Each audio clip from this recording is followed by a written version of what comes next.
Welcome to my class. नमस्ते student. बच्चों, आज हम कक्षा 9वीं के पाठ्य पुस्तक क्षितिज भाग 1 का अध्ययन करने जा रहे हैं, जिसमें हम चैप्टर नंबर 6 पढ़ रहे हैं, जिसका शीर्षक है प्रेमचंद के फटे जूते। प्रेमचंद के फटे जूते, इस पाठ का सेशन नंबर यह पहला है। चैप्टर नंबर 6 ये आपके गद्य खंड से लिया गया है और इसके लेखक के बारे में हम सबसे पहले जानकारी हासिल करेंगे। प्रेमचंद के फटे जूते, इस पाठ के लेखक है हरिशंकर परसाई। लेखक हरिशंकर परसाई का जन्म सन 1922 में मध्य प्रदेश के होशंगाबाद जिले के जमानी गांव में हुआ था। इन्होंने नागपुर विश्वविद्यालय से एमए किया और उसके बाद कुछ समय के लिए उन्होंने अध्यापन का कार्य भी किया है।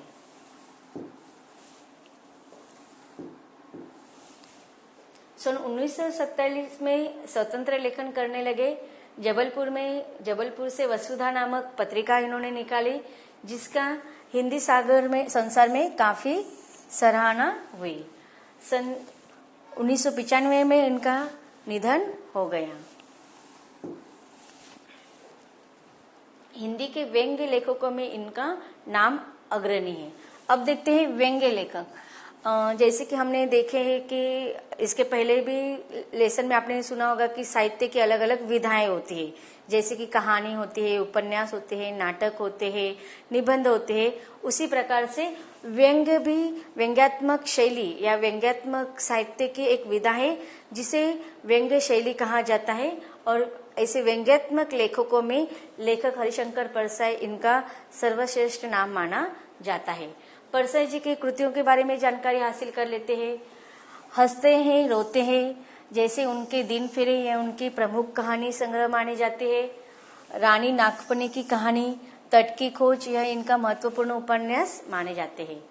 तब की बात और थी, भूत के पांव पीछे, बेईमानी की परत, पगडंडियों का जमाना, सदाचार का तावीज, शिकायत मुझे भी है और अंत में, यह इनके प्रसिद्ध निबंध संग्रह है। वैष्णव की फिसलन, तिरछी रेखाएं, ठिठुरा हुआ गणतंत्र, विकलांग श्रद्धा का दौर, यह इनके व्यंग्य संग्रह उल्लेखनीय माने जाते हैं। अब देखिए, आज का जो पाठ हम पढ़ने वाले हैं वह भी व्यंग्य संग्रह में से लिया गया एक व्यंग्यात्मक पाठ है। भारतीय जीवन के पाखंड, भ्रष्टाचार, अंतर्विरोध, बेईमानी आदि पर लिखे उनके व्यंग्य लेखों ने शोषण के विरुद्ध साहित्य की भूमिका निर्वाह किया है। अब हम सब जानते हैं कि अगर समाज में कुछ परिवर्तन लाना है तो उसमें लेखन कार्य की एक अहम भूमिका होती है।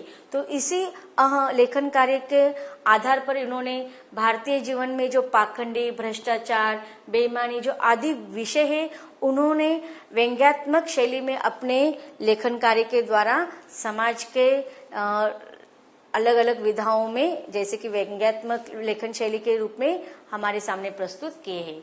उनका व्यंग्य लेखन परिवर्तन की चेतना पैदा करता है या निर्माण करता है। कोरे हास्य से अलग ये व्यंग्य आदर्श के पक्ष में अपनी उपस्थिति दर्ज कराता है। सामाजिक, राजनीतिक, धार्मिक पाखंड पर लिखे उनके व्यंग्यों ने व्यंग्य साहित्य के मानकों का निर्माण किया है। अब देखिए, जब वो व्यंग्यात्मक शैली में लिखते हैं तो उन्होंने न केवल वैयक्तिक रूप में बल्कि सामाजिक, राजनीतिक और धार्मिक पाखंडी इन विषयों पर अपनी व्यंग्यात्मक शैली में लिखा है। परसाई जी बोलचाल की सामान्य भाषा का प्रयोग करते हैं, किंतु संरचना के अनुरूपण के कारण उनकी भाषा की मारक क्षमता बहुत बढ़ जाती है। अब देखते हैं हमारे पाठ के शीर्षक के संबंध और पाठ का सारांश के संदर्भ में। हमारा पाठ का शीर्षक है प्रेमचंद के फटे जूते। अब प्रेमचंद यह नाम आपने पहली बार सुना है? बिल्कुल नहीं, इसके पहले भी आपने प्रेमचंद के बारे में सुना है। कौन है प्रेमचंद जी? प्रेमचंद हिंदी साहित्य की बहुत महत्वपूर्ण लेखक माने जाते हैं। उनके नाम से एक युग को नाम दिया गया है कि प्रेमचंद साहित्य